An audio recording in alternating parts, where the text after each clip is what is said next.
to be late. I came all the way down here from the 4th floor. You know how long it took me? 30 seconds. She came all the way downstairs. We love. We love.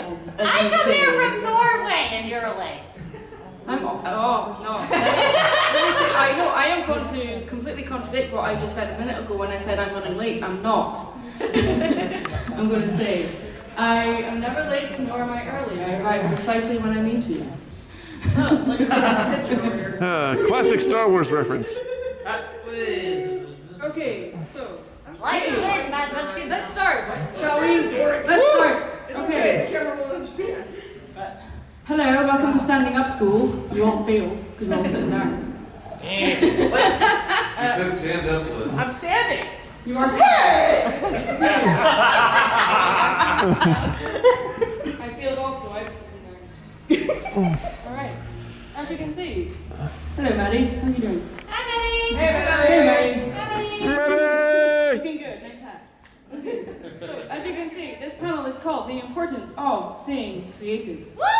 Okay, thank you so much for coming, because I know that the finale for the Owl House is on right now. So, thank you so much for coming. I was not convinced people would turn up for this. Your William Shatner leaves more to be desired. There's something on the way. There's something on the screen. On the way. So, first of all, first things first, I will introduce myself. Hello, everybody. Hello. How Hello. are you enjoying the convention? Yay!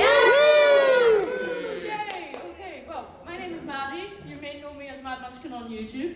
And I am a self-employed freelance artist. I am also a content creator on YouTube. I've been doing YouTube stuff since about 2011, doing freelance art things since about 2017. I went full-time a few years after that. So I've been doing a lot of various things, not just for the stuff I do on YouTube, but I have done content art for independent video game companies and a few small independent movie studios as well. Ooh. So, yay. There is a movie that was a short film even that was released a few years ago in 2015, I believe. Not to be confused with the more recent release with the same title. It's a movie called Elysium. And there is a character in there that so happens to be a clown. And I did the concept art for the clown in that movie. And if you want to know more about that, approach me if you dare. It's a very trippy movie. It's crazy. It's one of those like really artsy fartsy films, you know? So, yeah. Sounds like our cup of tea. Okay, so I have one question for you all.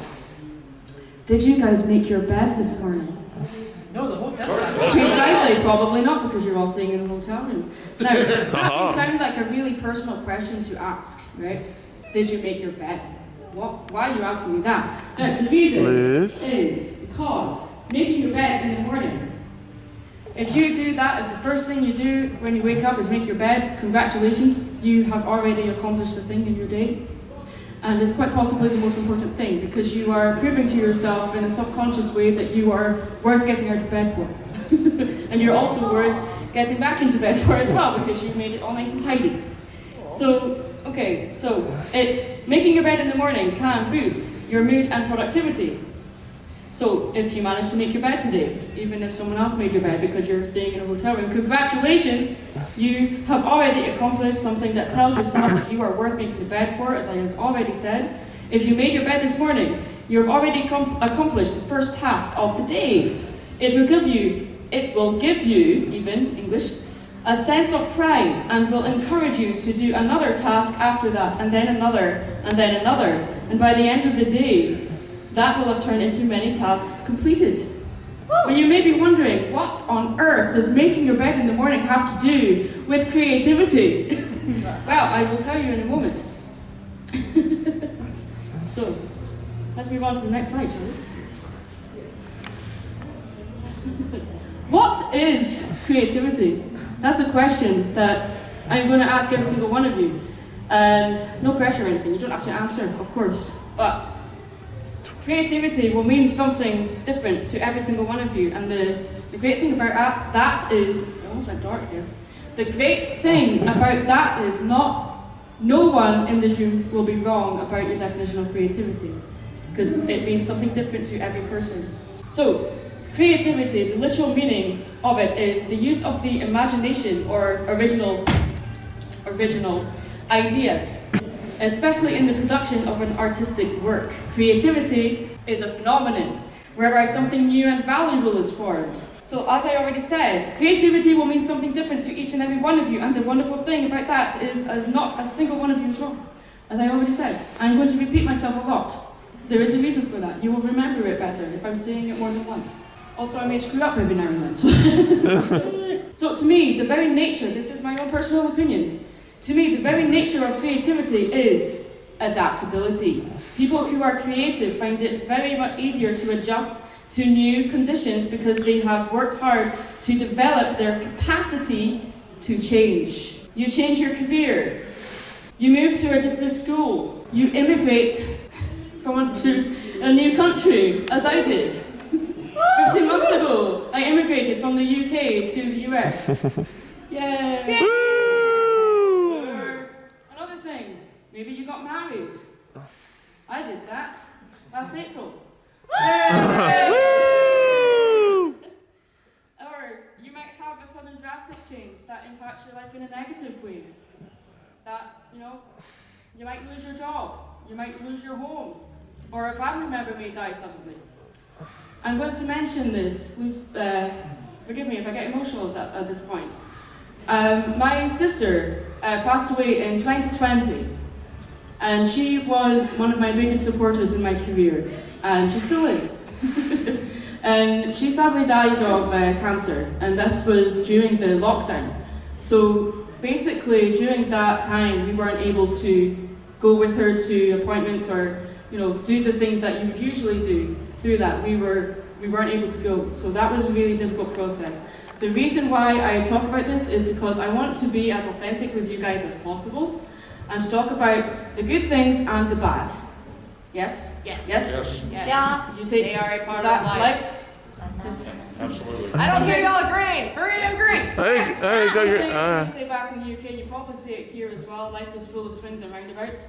Life is a roller coaster. You go up and down. It's never a smooth ride, but it's always worth it in the end, as long as you don't fall off.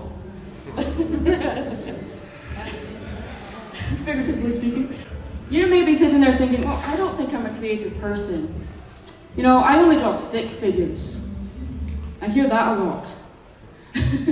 So I want to tell you, even though you're just sitting there listening to me blather on about creativity, I'm going to tell you what your body is doing within the next 30 seconds. Okay, you will blink 7 times. You will breathe 8 times. Your body will create 72 million red blood cells. Your blood will also travel 4 miles. Your blood, that is, not your body. Get your steps in, people. Yeah. Your heart will beat 36 times. This part is gross, but you will shed 174,000 skin cells. Your body will also replace all of those cells within the next 30 seconds. And your body will also generate 100 watts of energy. You have also sat there and you have counted how many times you have blinked and breathed. So what is the best thing about creativity? Don't be shy. Just shout. It's fun. It's fun. Wait, okay, fun. Fun. Stress relieving. Stress relief. Okay, yeah. Therapy. Therapy, right? Yes. Sharing a story. Wait a minute. So tell me, Chris, what is on your mind? And a reverse card. Reversal. Anybody else? You're never wrong. Never wrong. Okay. Anyone else? Nope. Sharing a world with others. Perfect. Okay. So I'm going to tell you what I believe the best thing about creativity is. It's free! Unlike the American healthcare system. Oh! Like any skill, tangible or not, creativity can be refined through educating yourself. Of course, education itself is not free, but you get my meaning. Creativity itself is free because it isn't something you do. It's something you are. I like that. I think that should be on a shirt. It's an art block. A wall is there. And you think, oh, I'm not creative anymore because it's left me somehow. It's still there. You just have to break through a few mental barriers, and that can take time. Every person is different, and it can't be forced. This is something I go through almost every day. I'm sorry, I'm kind of moving around with the mic a lot. The different types of, look, yeah, this is a pony convention. I remembered. I like ponies. Yeah, so creativity. It's the ability to make or otherwise bring into existence something new, whether a new solution to a problem, a new method or device, or a new artistic object or form. So a common misconception is that creativity cannot be cultivated, and that instead, just some lucky people have an innate sense of creativity. It is taught that creativity is a talent, some kind of magical gift that just a few people are just born with. Like it's some kind of mutation or superpower. And though in my opinion, that is half true, because when creativity is refined, it produces stories, paintings, sculptures, statues, music, and so much more. And it can feel and seem like magic, but I will say, well, I messed up, but yeah. Congratulations, we are all superheroes. Woo! Or supervillains.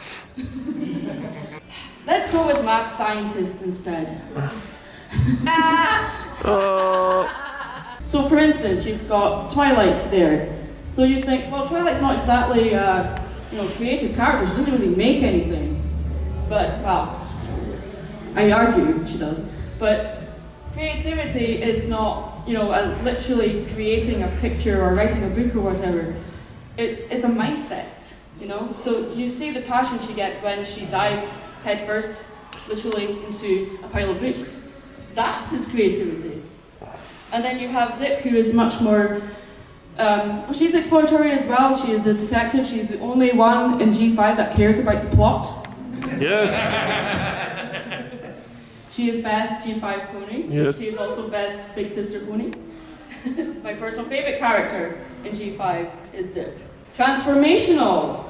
Transformational creativity is the process of transforming the rules and thus identifying a new subspace. So there is an art movement that some of you might have heard of called the Dadaist movement.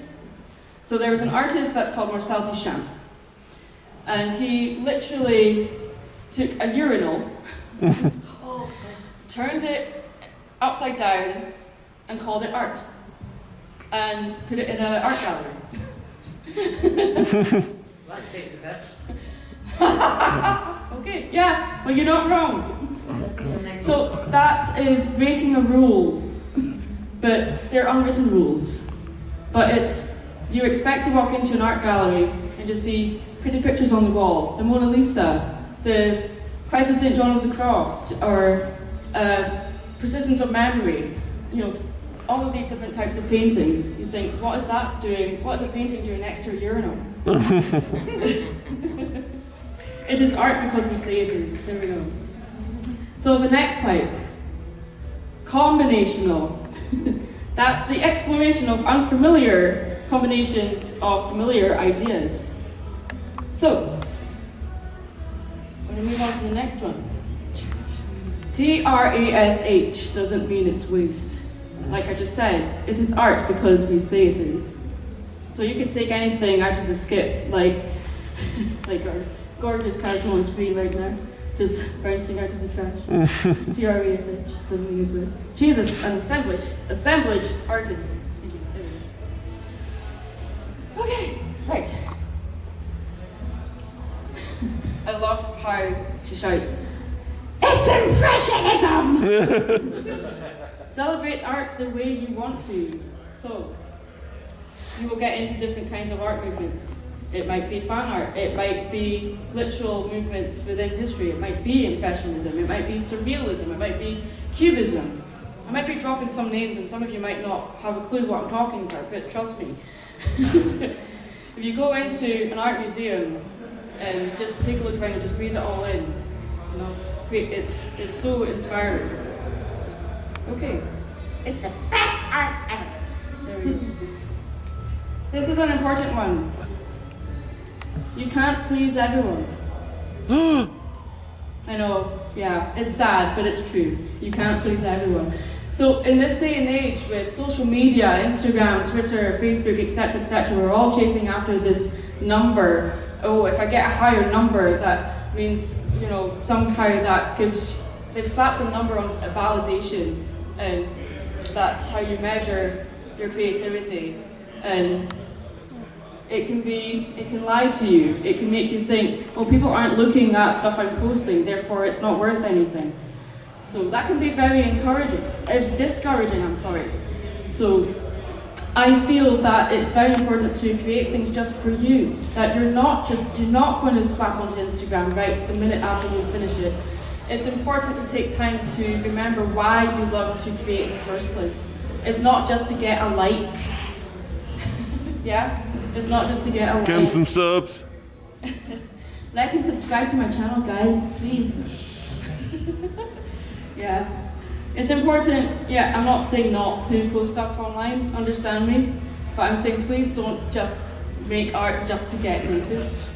You know, it's very difficult to stand out from the crowd, but you know, you will build up that audience, it just takes time. Don't do it for clout. Do it for Do it for me. So here's another thing. Comparison kills creativity. So I just talked about posting stuff on Instagram and Twitter, and you know, for that, chasing after the likes, you know. Or well, another thing, because viewing other people's art is literally one click away.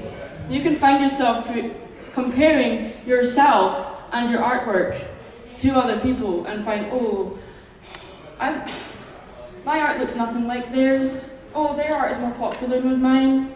Oh, they're getting more views. Oh my gosh, I just posted a video I worked weeks on, and that's when it had 10 views, and another person posted a video they worked 5 minutes on and they're getting millions of views instantly. Where am I going wrong? You know? That can really kill creativity. So I say, once again, don't chase after validation 100% of the time. Okay, I'm a practicing Christian, so I'm going to use this word. You need to remember to minister to yourself as well. And I do believe that creativity is a form of worship. I don't care what, if you do have a belief system or whatever, I do feel that that is part of the human existence. That creating anything is a form of worship. Might you be worshiping the universe, or thanking the universe for your existence, you're thanking God, or you know, whatever you perceive God to be. You know, I firmly believe that. So over and over and over and over again. Okay, it might sell really well, it might sell like hotcakes at conventions and things, and you may be, you know, paying your way through life. But look, does she look happy? No, she's making the same thing over and over again. It's turned into a conveyor belt. That's not what creativity is. She's basically making the same thing over and over again because that's what's popular right now. That's what's current. That's what the general public may tell you, oh, you need to make this, otherwise no one's going to notice you. The next slide, a lot of you are going to maybe react in a negative way, but I really want to talk about this subject.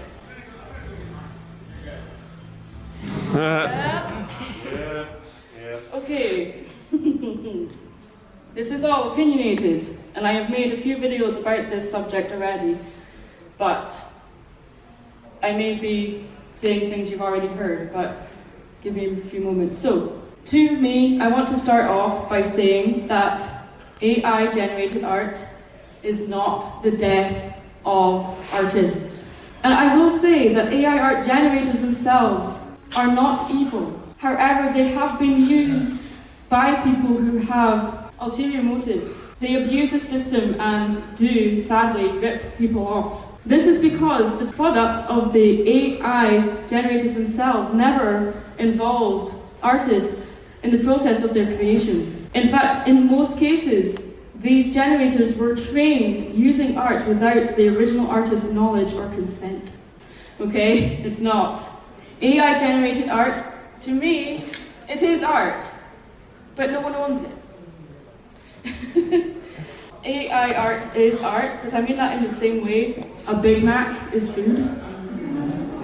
So what does that mean? Well, AI art is basically fast food.